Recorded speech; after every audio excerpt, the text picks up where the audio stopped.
Welcome back to Fundamentals of Financial Management, Chapter 8, Part 2. As usual, I'll show the question, and then you can pause it, and then I'll work it out on the board. Here's our first question. We are asked to find the required rate of a stock. So, just like last video, we're going to denote risk-free rate as RFR, even though it is denoted little r, capital R, big F. I just think it's a little clearer. So we have a risk-free rate of 4%, and then we're told our return on market is 10%.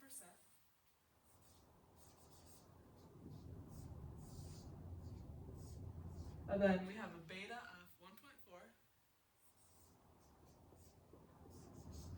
And then we're asked, okay, awesome, for the required rate of return. So we're going to use that same formula that we've been using. Required rate of return equals our risk-free rate plus our required rate on market minus our risk-free rate times our beta. So I'll write out this formula just in case you forgot it. We have risk-free rate plus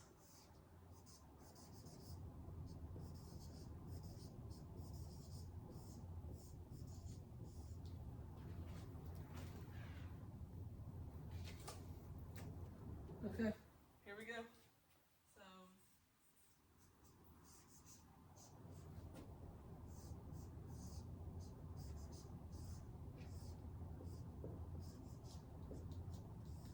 and that should equal 12.4.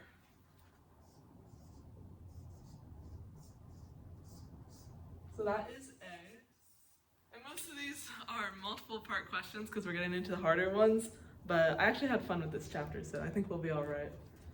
Now suppose that the risk-free rate increases to 5% or decreases to 3%, and the slope of the SML, which is the security market line, remains constant. How would this affect the return on market and the required rate? Okay, so this is B.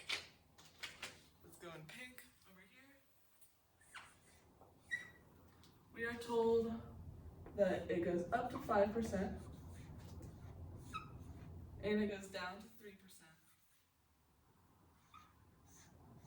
So all we're going to have to do is substitute 5 and 3 into our risk-free rate. Yes, exactly. And since the security market line stays the same, the slope is constant, that I'll show you what that means. Basically, this section is going to have to stay the exact same. So when this goes up, this will have to go up, but when it goes down, this will go down, and then this will change. So it'll look like this. Let's do number 1 first. I'll say this is 2. Equals 5 plus, and then since we're told the slope is staying the same, this is going to increase by 1 since our risk-free rate increased by 1. So 11 minus 5, and then times that same beta, 1.4. This should equal, does it give us an answer? Oh, it's not asking for the required rate, it's just asking for our market. So we have it going to 11, and then the next one, it'll go to 9. Awesome.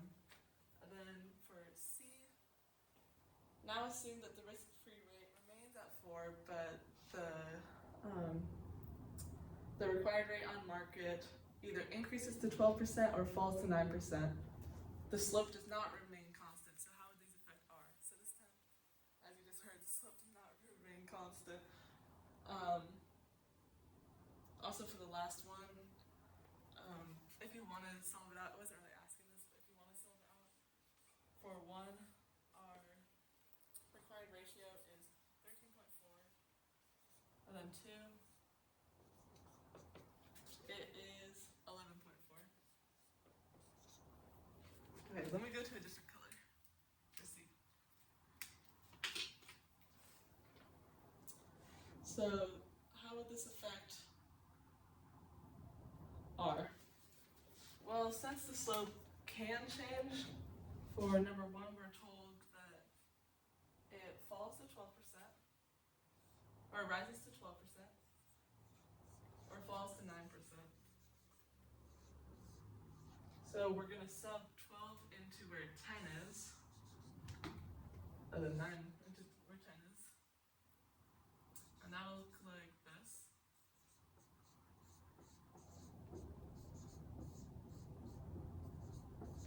And what you should get for both of those is 15.2 and 11%.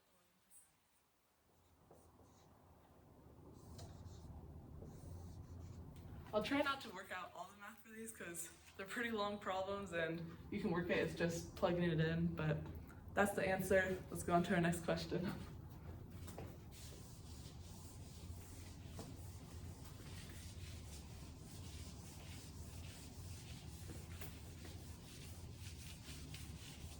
That was a pretty clean erase, if I do say so. Oh, I remember this one. Yo, this one's a doozy, I'm not gonna lie. I'll let you pause it. Then we're gonna go down. This has 4 parts, the 4-parter, but what can you do? Okay. So in this problem, we're told Fund P has 1/3 of its funds invested in each of these stocks. The risk-free rate is 5.5%.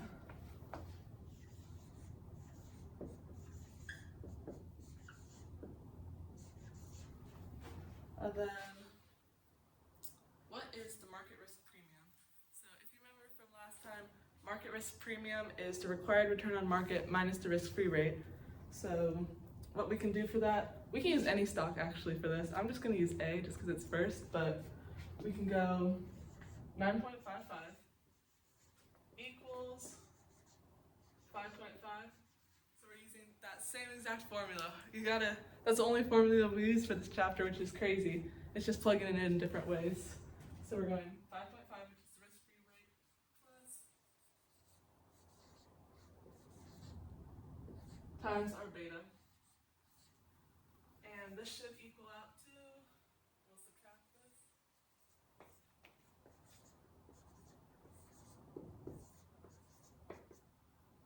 Divide by 0.9, divide by 0.9.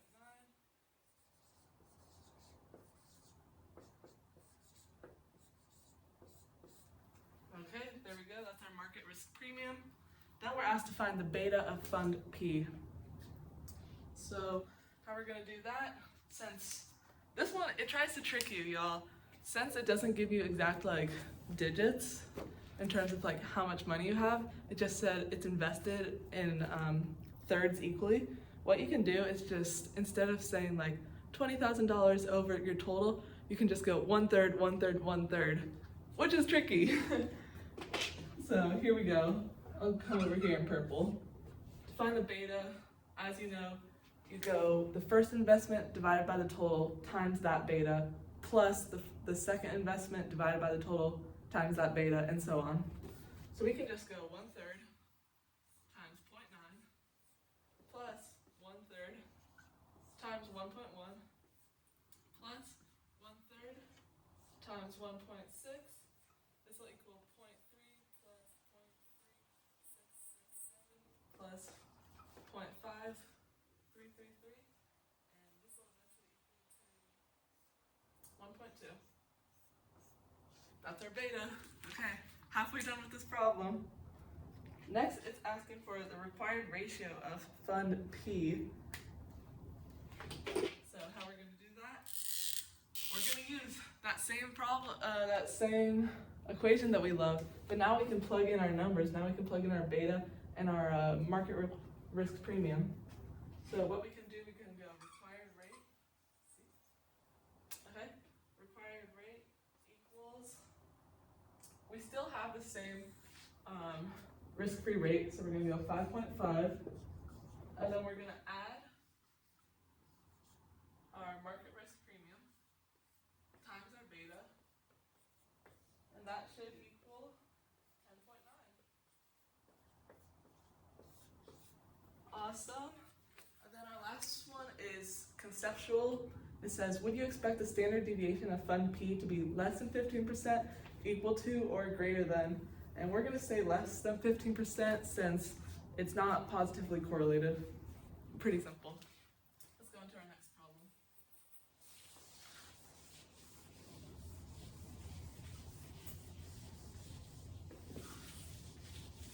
All right, 14.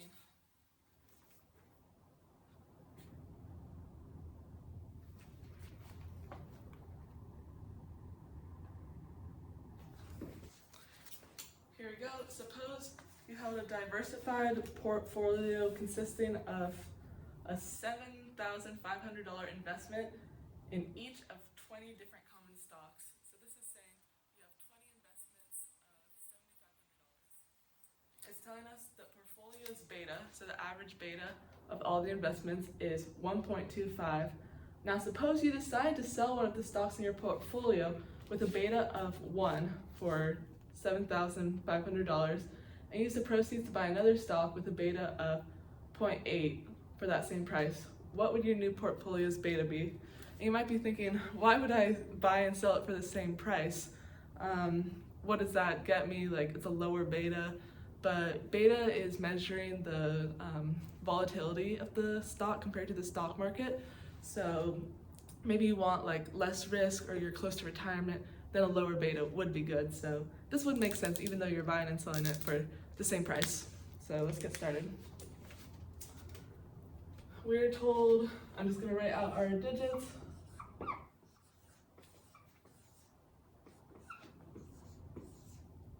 So times 20 investments, and then we have a beta of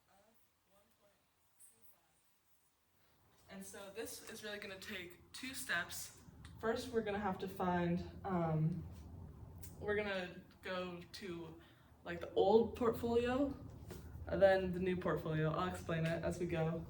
So first, it's asking what would the new portfolio's beta be? So we're gonna sell first, and the beta equals 1 that we're selling. And then when we buy, beta equals 0.8. And so first we have to get our total. So this will equal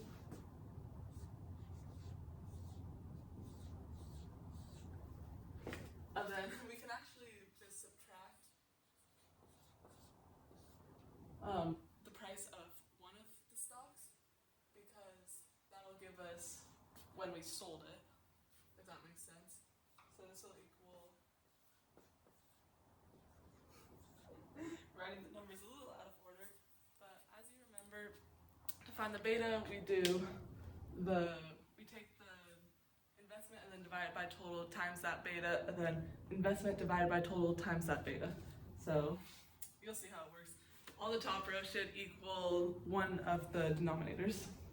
So we're going to take that number over there. This is 19 of our stocks. So after we've just sold it, divided by our total. And then this is the beta we are looking for. And then we're going to add it to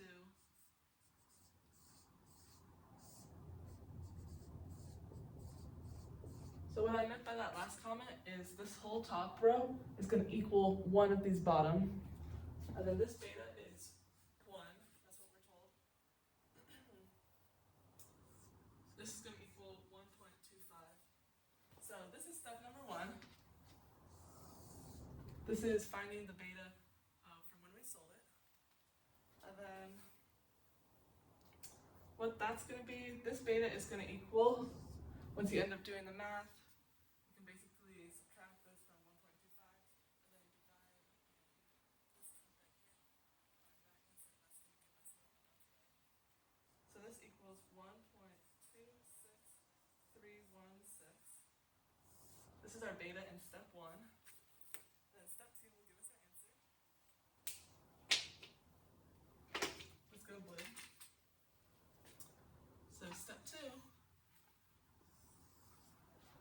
we are gonna go the beta of the new portfolio equals 0.95, and 0.95 comes from 19 divided by 20 because we're going 19 of the stocks, kind of like we did from here. It's basically the same. 19 divided by 20. Then we're gonna plug in this number, 1.26316 plus 0.15. 0.15 is 1 divided by 20 times 0.8. And this is going to equal 1.24. This is the new beta of the portfolio. Awesome. On to the next one.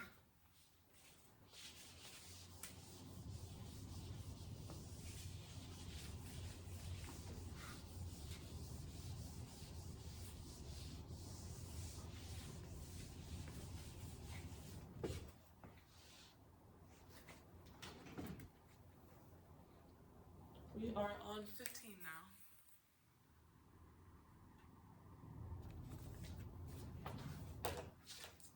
Alrighty, 15, it looks like we're comparing two companies. And we have HRI and LRI, so let's write that out. So HRI, LRI. This beta, they have a beta of 1.6, a beta of 0.8, and then our risk-free rate, we're told, is 6%, and then required rate of return equals 13%. And what's it asking for? Oh, interesting. Okay.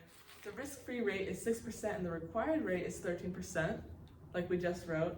But the expected rate of inflation built into the risk-free rate falls by 1.5%. So we're going to subtract 1.5. So that's going to equal 4.5. And it also tells us that the real risk-free rate remains constant, and the required rate on market falls to 10.5%. This is going to change to 10.5. And all betas remain constant. After all these changes, what will the difference in required returns be? Okay, this one's a little easier than the last couple. So what we're going to do is basically, you all guessed it, use that same formula we've been using. So the required rate of return, oh, I wrote that wrong, sorry, equals 4.5 now instead. So this question is just like a reading comprehension one. It's trying to like trick you. But it's really simple. It's just the same, just comparing and then subtracting. So 4.5 plus our 10.5 minus 4.5 again times our betas. And so for the first one, we'll plug in 1.6 and then we'll plug in 0.8. So when we plug in 1.6, this equals 14.1. And then when we plug in 0.8, this, and then you can do the math, of course. This equals 9.3, and then that difference is 4.8%. There you go, that's your answer.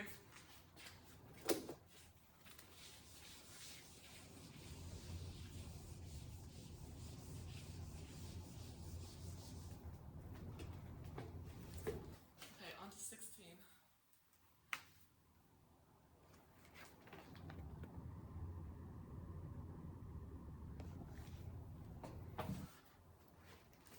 You have been managing a $5 million portfolio. Nice, good job. So let's write 5 mil. And the beta is 1.15.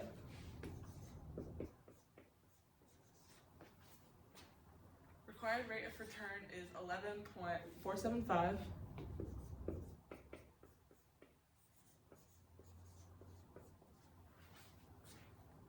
The current risk-free rate is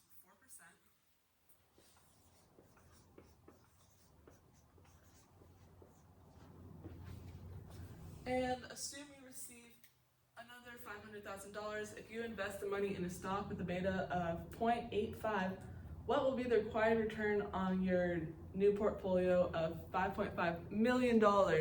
So this is a 3-stepper. This one I actually enjoy. We're using that same formula again. It reminds me of like Sudoku, when you have to like plug in the numbers and then like see, okay, if this equals this, like it's not bad. So first we're gonna have to find our market risk premium. And so how we do that, let's also just write up here. We get $500,000 and then that beta equals 0.85. So to find this, we are going to use that same formula. So required rate of return equals 11.475. And that will equal our risk-free rate, so 4%, plus our market risk premium times our beta. And this will actually equal 0.065, and you can multiply it by 100 to get your actual market risk premium. It's just converting like the percent into a decimal. Decimal into percent, yeah. Here we go. So that's step number 1. Step number 2, we gotta find the new beta.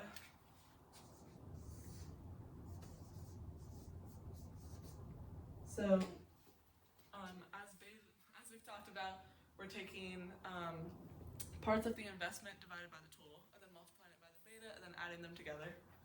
So what that's gonna look like, first, let's just do this one for funsies.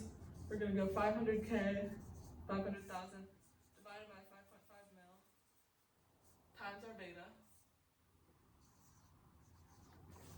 plus 500 million, divided by 5.5 mil, times that beta,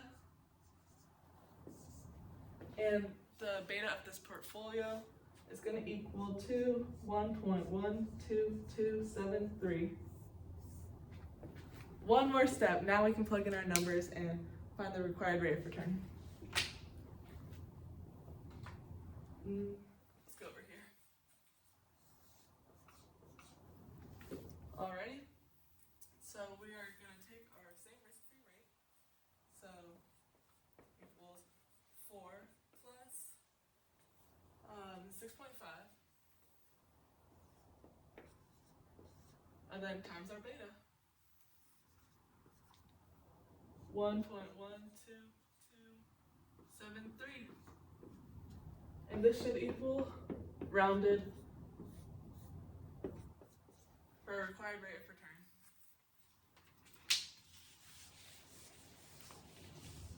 There we go. On to the next one. We're almost done. This will be the end of chapter 8. After these next, 3 or 4 problems. On to 17.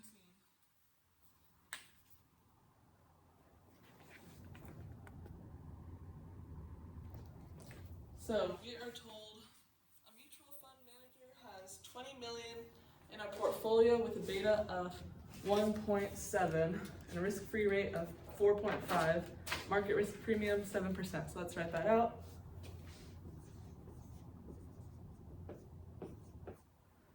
Beta is 1.7, risk-free rate equals 4.5, market risk premium equals 7%. And now what is it asking here? After investing the additional funds, she wants the fund's required return to be 15%. What should the average beta of the new stocks added to the portfolio be? Okay. So after an additional $5 million, she wants the required rate to equal 15%. So this is a 2-stepper. Our first step, we're going to find our beta. So how we're going to do that, we're going to go 15, because we start with required rate of return in our formula. 15 equals our market risk premium plus, our risk-free rate plus our our market risk premium, and then times our beta, and this should equal 1.5. And then for step number 2, then we can plug in that beta. So she's wanting her new beta. What is she wanting? 1.5. Okay, cool. So she's wanting the new $5 million to have a required return rate of 15%. Okay. So we're gonna take this total beta and then do what we've been doing. So 20 mil divided by 25 mil, because 20 million plus 5 million, 25 million, times 1.7, the original beta, plus 5 mil over 25 mil times beta. And do y'all see the logic flow? This is what she wants the average beta to be. So if this is for her first 20 million and then this is for her next 5 million, then just finding that B will give it to us. So that's going to equal 0.7. There we go.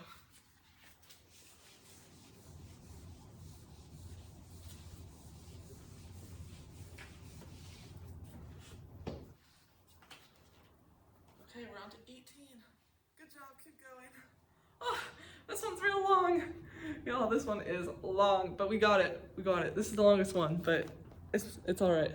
So 18, and then D is 5 parts. But a lot of these I remember were conceptual, and not only conceptual, subjective. They're like, what would you do as an investor? So not only will we not spend a lot of time with it, but it's kind of fun just to imagine. So, okay, where to even start? Let's start with A, how about that? Oh, let me get my clip, my hair is everywhere, sorry. So our first question. Suppose you won the lottery and had 2 options, receiving 0.5 million or taking a gamble at the flip of a coin to receive 1 million or nothing. What is the expected value of the gamble? So this one, I don't even think I need to write it out.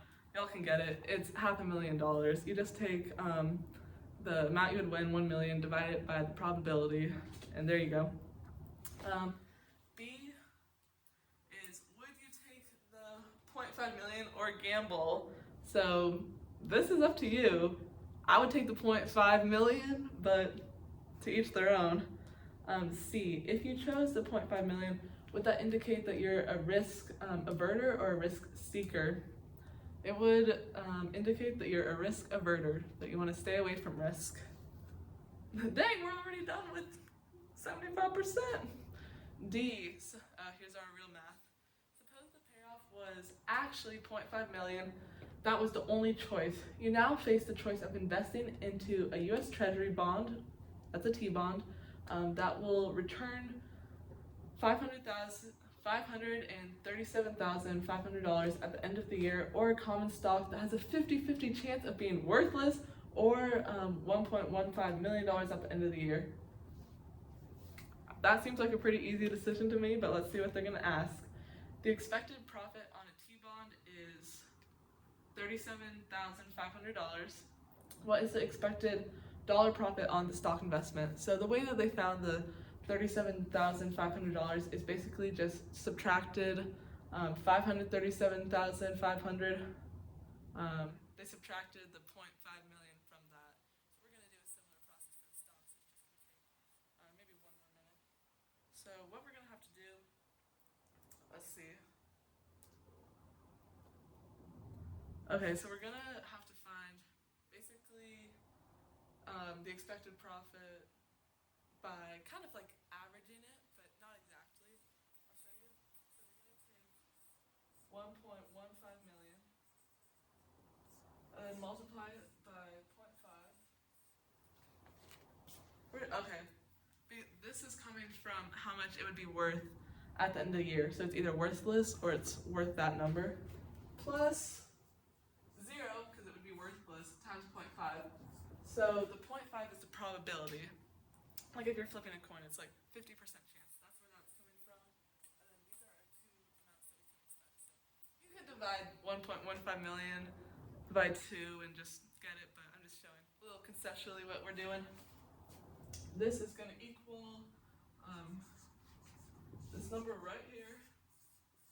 And then all we're going to have to do is subtract $500,000, and that'll give us to it. Our answer.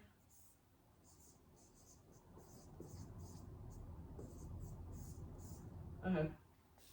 So that's 1D. Or hey, Pete, One Direction. Love. I don't even know why I said that. Okay. Anyway, let's go to number 2. The expected rate of return on the T-bond investment is 7.5%. What is the expected rate of return on the stock investment? So how you get that, super simple. We're just going to take this number, our expected dollar profit, and then divide it by our investment. Or, I don't know if investment's the right word. Yeah, I guess it is. Our $500,000 that we started with. So we're just going to take this, divide it by 500,000, and this is going to equal 15%. And then these last 3 are conceptual, so that question wasn't bad at all. It's, would you invest in the bond or the stock? Why? I'll let you answer that. I would do the bond, just because it's safer and I'm young. I don't need the money right now. So, 4, how large would the expected profit have to be for you to invest in the stock? I'm gonna say, maybe 75%. Like that's, I don't want to. More than 100%, maybe even. I don't want to lose $500,000 for the chance. Like, nah. And then the last one, y'all can read it. It's just conceptual stuff. We don't need to work it out on the board. 19.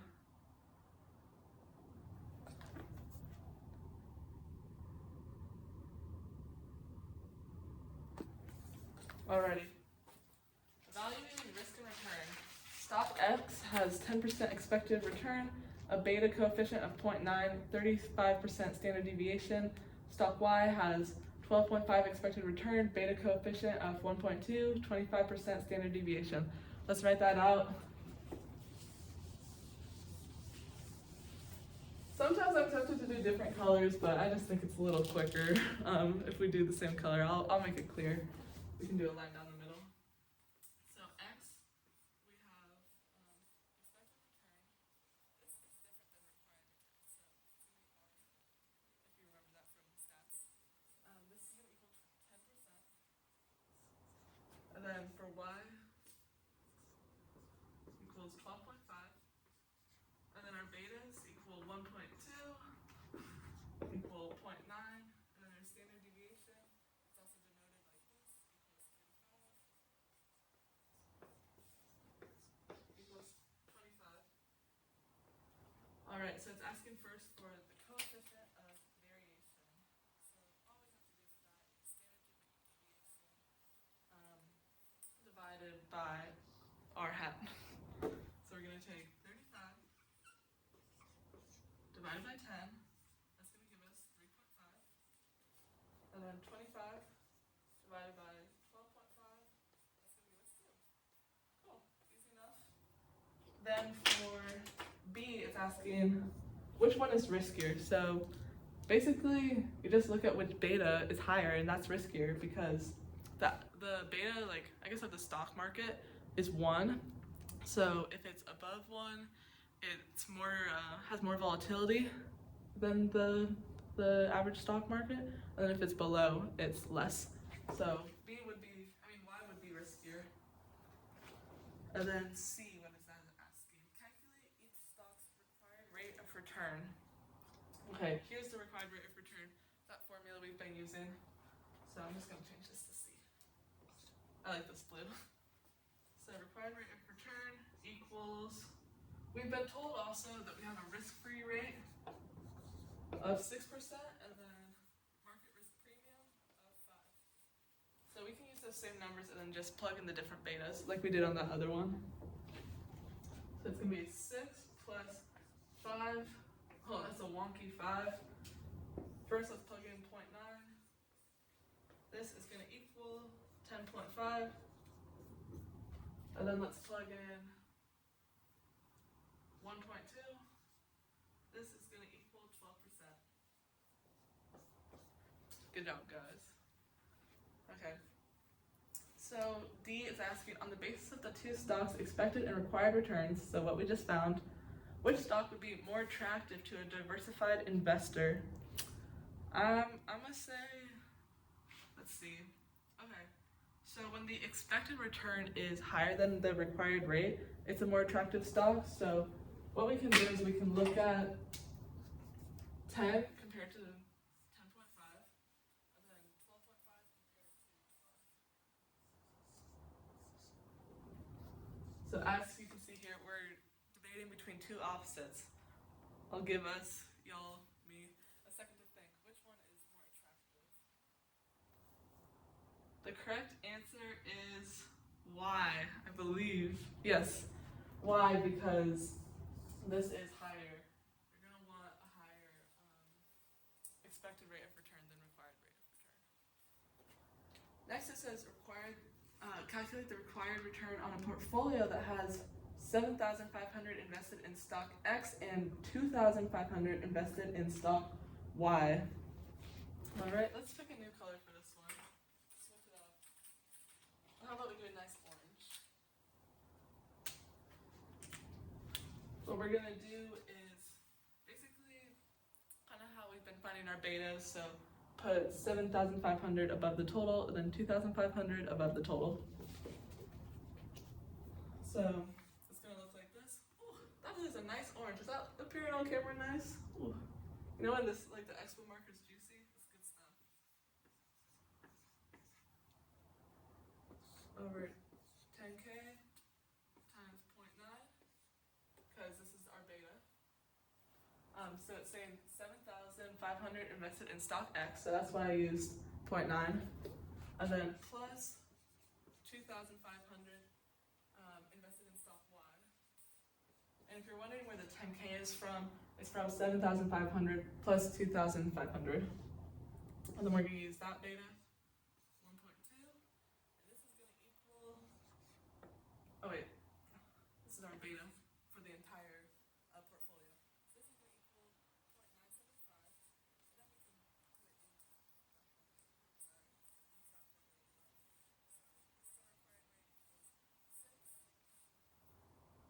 plus 5, sub this in, and our required rate should equal 10.875. Awesome. And our final question for this problem, at least. If the market risk premium increased to 6%, which of the two stocks would have a larger increase in required return? So the answer is whichever one has a higher beta. And this actually makes like logical sense because if you're multiplying it by the beta, because these increase more, so the answer to that is Y. I'll show you my work real quick if you want to copy it, but we won't do this on here, but this is like if you want to check your work.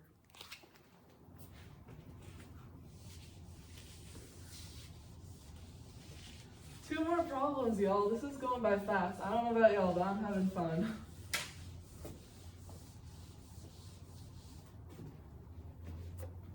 And it's only been 40 minutes. Y'all are real ones if you're still with it. Okay. Question number 20. This one is my favorite because we get to use our financial calculators, our special one, and do a little life hack. And we have even more. Oh, there we go. Did I show you all E? Here we go.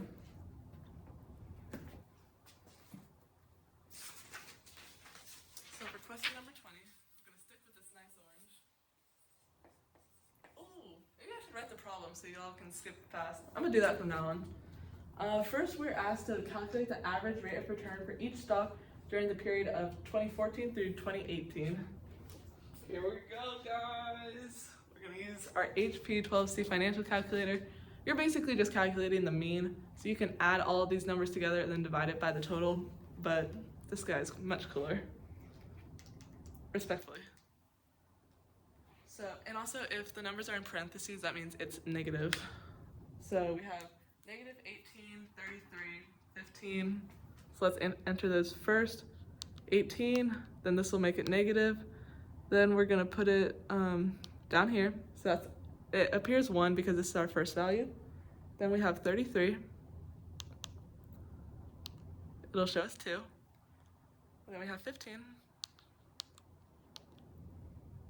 Then we have negative 0.5. Where's the period? 0.5 negative. And then we have 27. And then just to find the mean, all we gotta do is press G0. Oh, how beautiful is that? And then to find standard deviation, G period. Oh, that's magic. And then I think it asks for one more thing. Calculate the standard deviation. Average return, standard deviation, coefficient of variation. You just divide those two by each other. So what it'll look like. I think I won't do all of them because this will take forever, but I'll just write down the numbers, then you can calculate like mean and standard deviation.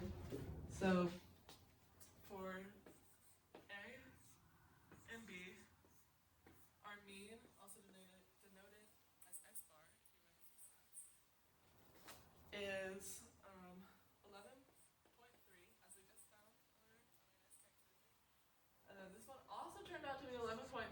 Very interesting. Our standard deviation is 20.79, as we found, and 20.78.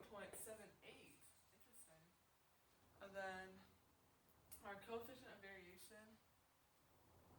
Where is this? Coefficient of variation. We just divided our standard deviation divided by our mean. So that gave us 1.84 and 1.84. And I believe it's also asking for the averages for each year. And that's super simple. Just add the two numbers together, divide it by 2. I'll read off real quick what they should be.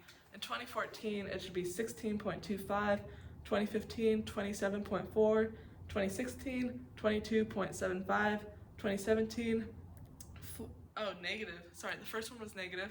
Same will 2017 be. Negative 4.05, and then 2018, 26.65. Then finally, for part E, it's assuming you are a risk-averse investor, would you prefer to hold stock A or stock B? So, or the portfolio. Why? The default answer, I always go portfolio because diversification of investments, but this is also because it's going to give the same return but less risk if you calculated the averages for these. Our final question. Let's go. Question number 21. Thanks so much, y'all, for watching these videos. I really did not think, I don't know, y'all are eating them up, and I was like, yes, people are staying with me. It just like makes it more fun knowing I'm like, okay, we're working on this together. Like, it's just fun stuff. And here are our questions. Okay, so question A. Let's erase this first. Really, by the end of all these videos, I want to become ambidextrous, so when I have like 2 stocks like that, I can just go, and y'all will be mad impressed, and it'll be fun. For this one, we have, what is the equation for the security market line, SML? Hint, first determine the expected market return. Let's do that, I guess. This, when it asks for the equation, it means like not all the information is going to be filled out. Kind of if you remember like y equals mx plus b, you wouldn't like always fill that out, so you can graph it. But for this one, for A, we're first finding the market return as the next thing they gave us. So let's go A. And here's what we're going to do. We're going to do the probabilities times the numbers they give us. And then add those together. This will cancel out because there's a 0.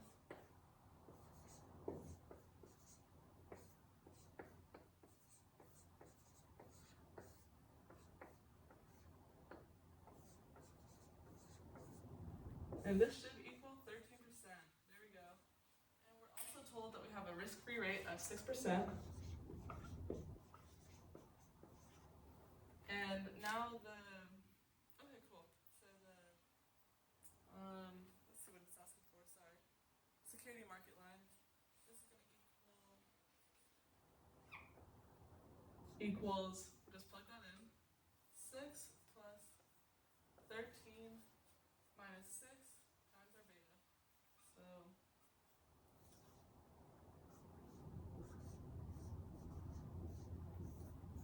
there we go. So that's A. 2 more and then we're done. Calculate Kish's required rate of return. So now we're just going to plug in the numbers. Okay, this one, we got to do a little work. So we're going to use that, one of the graphs they showed us, and to find each required rate of return, what we're first going to go is, so for A, we're going to go 160 million divided by 500 million, which is our total. That's going to give us 0.32. And then, to save time, I won't write them all out. I'll just write down the answers for y'all. So 0.42, 0.16, 0.16.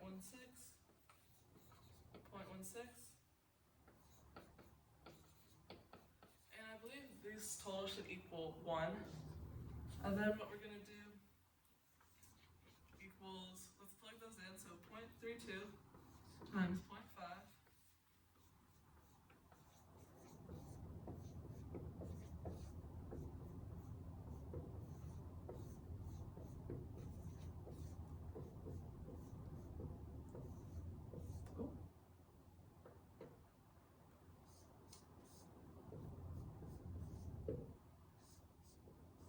And so this is going to equal our beta.